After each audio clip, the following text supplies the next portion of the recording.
45 வருஷமாக ரஜினி சார் கூட இருந்தவன் எப்படி விட்டு கொடுத்துருவான்? நான் இன்றைக்கி லீடரோட வந்தனால என் ஒய்ஃபை நாளைக்கு திட்டினா விட்டுருவேனா? என் பையனை திட்டினா விட்டுருவேனா? ஒரு அற்புதமான மனிதர் ரஜினி சார். அதில் எந்த மாற்றமும் யார் சொன்னாலும் நான் ஏற்றுக்க மாட்டேன். அவர் பயந்தாங்கோலி கிடையாது, போராட்ட குணமுடையவர். இல்லைன்னா அன்றைக்கெலாம் நிறைய பேர் எதிர்த்து குரல் கொடுத்த மனிதர். பப்ளிக்காக எனக்கு நீங்கள் எந்த எண்ணத்தில் பேசுனீங்க அப்படின்றது எனக்கு தெரிஞ்சுக்கணும்னு ஆசைப்பட்றேன். நான் ரசிகராக இவ்வளோ வருஷம் பழகியிருக்கேன். 45 வருஷம் குடும்பமாக தமிழ்நாடு மொத்தம் பழகியிருக்கேன். ஆனால் உலகத்தில் இருக்க எல்லா ரஜினி ரசிகர்களுக்கும் ஒன்று சொல்கிறேன். ரஜினி சாரை பற்றி யாராவது இதில் எது பேசினாலும் உங்கள் சார்பாக நான் கேள்வி கேட்பேன். பனி 65 இதுதான், இது மட்டும்தான். பனியன்னா Milky Mist, only Milky Mist. அறுவை சிகிச்சையில் குணம் இது ஆயுட்கால நிவாரணம். டாக்டர் ஸ்ரீவர்மாஸ் முதல் பொதுக்கூட்டம், அரசியல் பொதுக்கூட்டம் இது. எனக்கு பொது மீட்டிங் நிறைய பேசியிருக்கேன் மண்டபத்தில். ஆனால் அரசியல் ரீதியாக முதல் பொதுக்கூட்டம் இது. அதனால் ஏதாவது தவறுதலாக பேசினால் அதை யாரும் அது சோஷியல் மீடியாவில் பெருசு பண்ணி எதுவும் பண்ண வேணாம். நான் அரசியலில் ஒரு குழந்தை, அதில் தவறுதல் எடுத்துக்க வேணாம். பொதுவாக நான் இங்கே வந்த காரணமே ஒரு காரணத்துக்காக தான் இங்கே வந்தேன். இல்லைனா எனக்கு இங்கே இல்லை, ஒரு விஷயம் பேசணும் தான் வந்தேன்.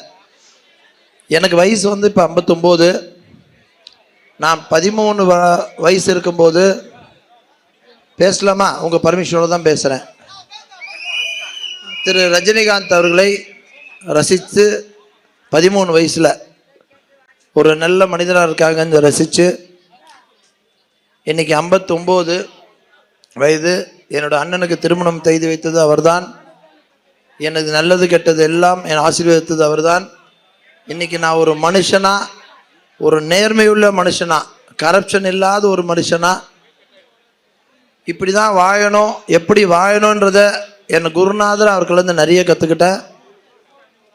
நான்லாம் ஒரு கல்யாணத்துக்கு போனால் ஒரு 10 கார் 20 காரில் போனால் தான் வாழ்க்கைன்னு நினச்சிக்கிட்டு சாவுக்கும் கல்யாணத்துக்கும் போயிட்டு இருந்தவன் நான்.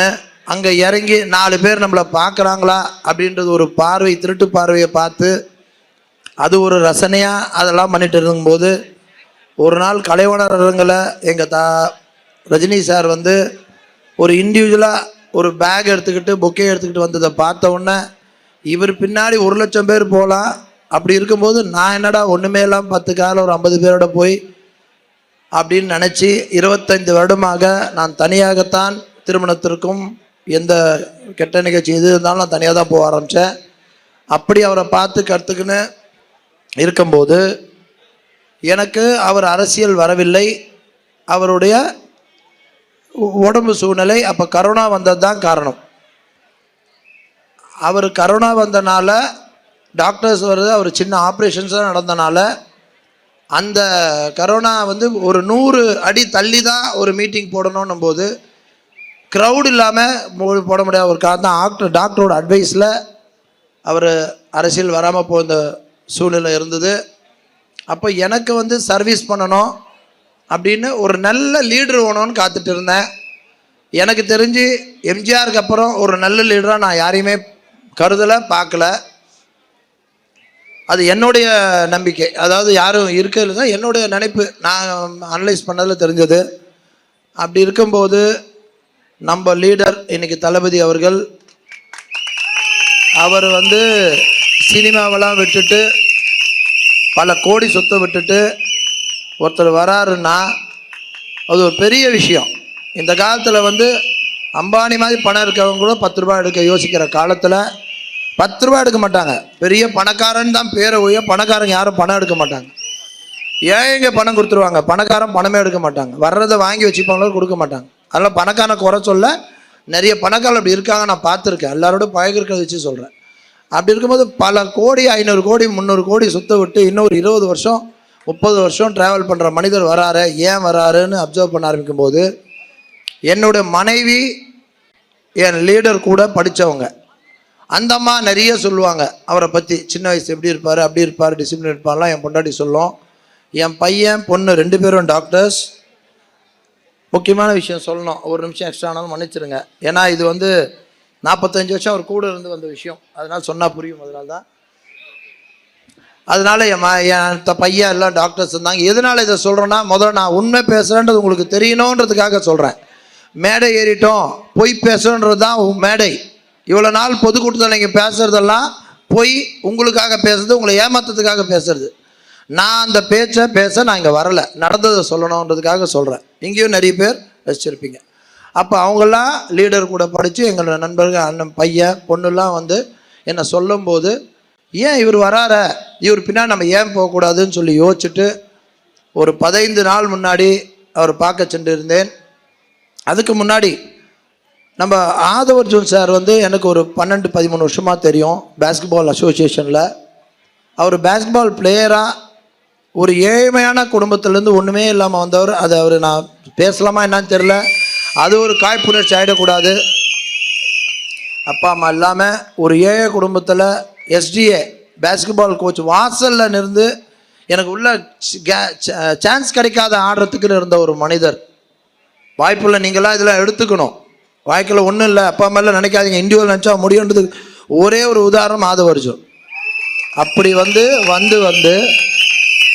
இப்போது நம்ம லீடர் வந்தது 2 வருஷமாக தான், 3 வருஷமாக அரசியல் வந்திருக்கார், மக்கள் நிலையில் தான் இருந்தார்.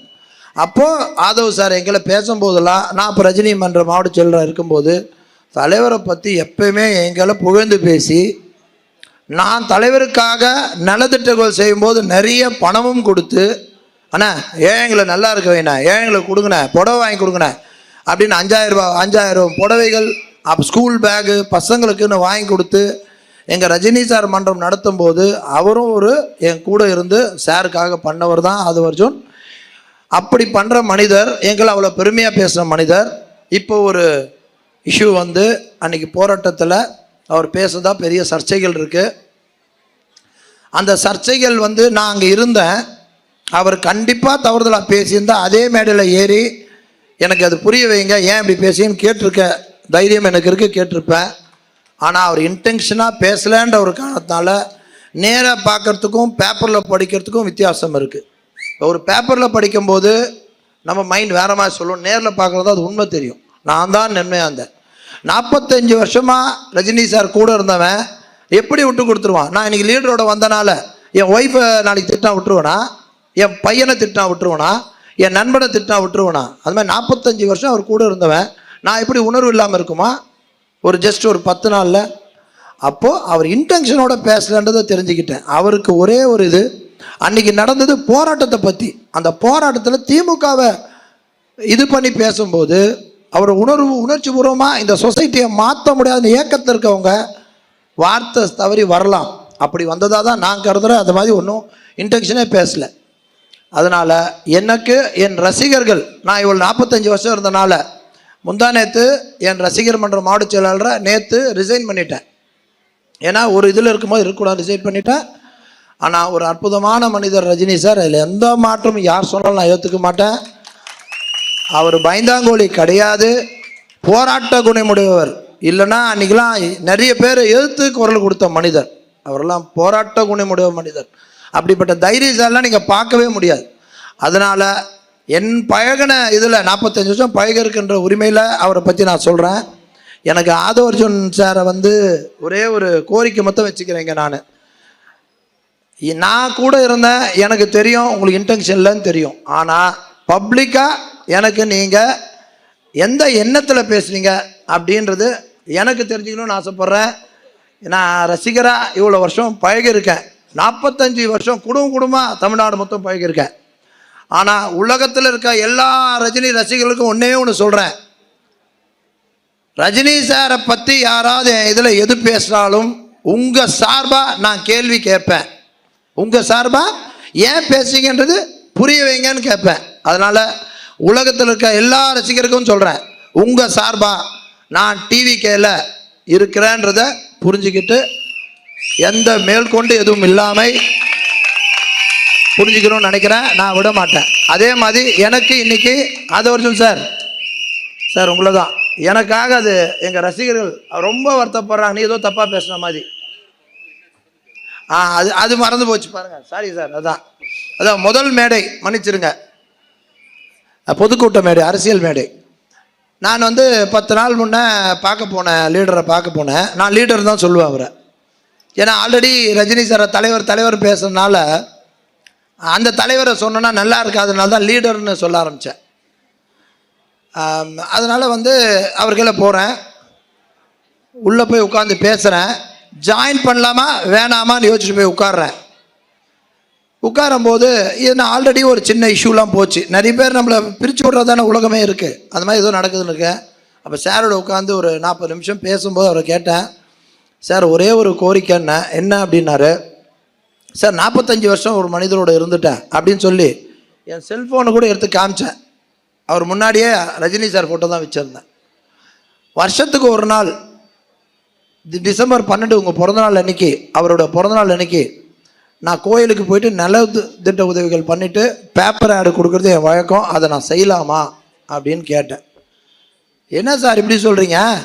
நானும் அவரும் ரசிகருங்க, நான் எனக்கும் தலைவர், அவர் எனக்கும் தலைவர். இது அதனால் அதெல்லாம் இங்கெல்லாம் கிடையாதுன்னு சொல்லி நீ ஸ்க்ரீனில் கூட அதே வச்சுக்கோங்கன்னு சொல்லி அப்படி சொன்ன அடுத்த நிமிஷம் இப்படியாப்பட்ட லீடர், பொறாமை இல்லாமல், எதிர்ப்பு இல்லாமல், யாரும் எதிர்க்காம அப்படி இருந்த ஒரு லீடர் தான் நம்மளுக்கு வேணுன்றனால துண்டை எடுத்து கையில் கொடுத்து எனக்கு போடுங்க சார், உங்கள் கையால் போடுங்க லீடர்னு சொல்லி தலையில் போட்டுக்கிட்டு கட்சியில் சேர்ந்தவன் நான். அவர்கள் அதையும் சொல்ல வந்தேன், இருக்கிற இடத்துக்கு உண்மையாக இருப்பேன், அது மட்டும் சொல்லிட்டு வந்தேன். அதே மாதிரி இன்றைக்கும் சொல்கிறேன், 45 வருஷம் பழகினால அவரை தலைவரை என்றைக்கும் மறக்க மாட்டேன். அதனால் யாரும் தயவுசெய்து டிவிக்கு என் லீடர் சார்பாக கேட்டுக்கிறேன், யாரும் தவறுதலாக எதுவும் அவரை பேச வேண்டாம் கேட்டுக்கொள்கிறேன். அவரை பார்த்து நம்ம தலைவரே எங்களை சொன்ன வார்த்தை நான் ரசித்தேன் போனன்றனால யாரும் தவறாக பேசி ஒருத்தர் திட்டம் போது சைலண்ட்டாக இருந்தாலே சண்டை இருக்காது. நீங்கள் திரும்பி போட்டால் தான் சண்டை, திரும்பி போடாதீங்க. ஒரு மாபெரும் மனிதன், தயவுசெய்து அவர் எதுவும் பேசாதீங்க கேட்டுக்கொண்டு ஆதவ அர்ஜுனா அவர்களை அதுக்கு விளக்கம் கொடுக்குமாறு கேட்டுக்கொள்கிறேன். நன்றி.